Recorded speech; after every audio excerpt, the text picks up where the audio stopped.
I always felt that Rapture was an interesting setting, and that's why I was drawn to work on the first game. Beyond that, though, I felt that the sort of broad, sweeping story of the founder of the city was the first game, and it established the setting. Everything was entirely new. Yeah, approaching the opening of Bioshock 2 is a real challenge for a number of ways. I mean, first of all, there's just the standard sequel problem of you're trying to appeal to an audience of people who have played the first game 15 times and people who have never experienced it all before. And then even more so for a game like Bioshock, the gameplay is so wide and diverse that there are things that some people loved, some people hated, some people want to see completely changed, some people want to see exactly the same. And so it took a lot of revision and a lot of iteration.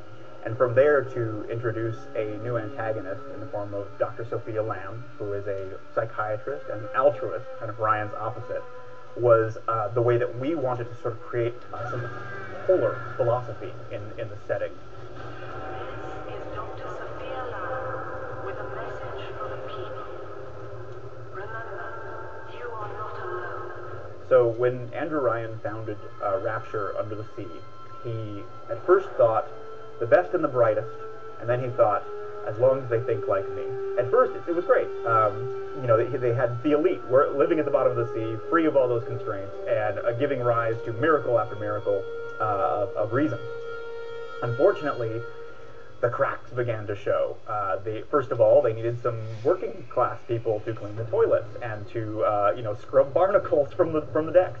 Beyond that, he was so full of pride, so interested in bringing down the best of the best, that when a problem would emerge, such as, gosh, you've got people trapped in a leaky city under the sea and they can't leave, signs of stress began to appear in his beloved populace. And so Dr. Sophia Lamb, a clinical psychiatrist, was invited down specifically to help quell these concerns they had about utopian life.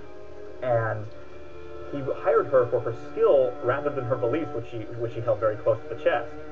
And only when Lamb arrived did it become clear what she actually believed in, and she began to sort of spread these tendrils of thought, faith mostly, out into the disenfranchised of Rapture. Daddy was sleeping for such a long time, and Eleanor has missed you. Find her and you'll be all better. I liked the idea of zooming in on a very personal story between a few people in Rapture for the sequel, and that while the philosophical contrast would become the backdrop, the sort of gross motives would come from very gut level sort of family conflict. That's how we came to the player's central motives. And so the player is this subject Delta, this former Big Daddy who has now been, for some reason, awakened, who has retained his free will, and is crossing the city to find his former little sister. And so our Big Daddy definitely is a lot more human-like, and that's why he's sort of like the prototype Big Daddy and closer to a hulking, very powerful guy in a diving suit with still a lot more human qualities. I think he's faster than a lot of people would expect from playing a Big Daddy and less clunky.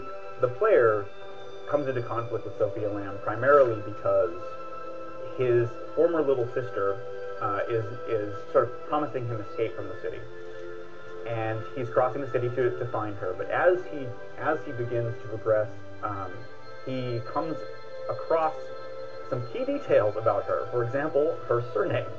Her surname is Lamb, and she is connected on a very personal level to Dr. Sophia Lamb. Exactly how is one of the mysteries that you sort of unravel as you're making your way towards Fontaine Futuristics on the other side of the city. But Eleanor Lamb has a special role, and as the player closes in on her, he begins to realize that she's being worshipped by these splicers in this sort of cult-like religion that has sprung up around Sophia Lamb. As he begins to pry Lamb's fingers loose from different parts of Rapture, he learns more about Eleanor's role in the coming rebirth.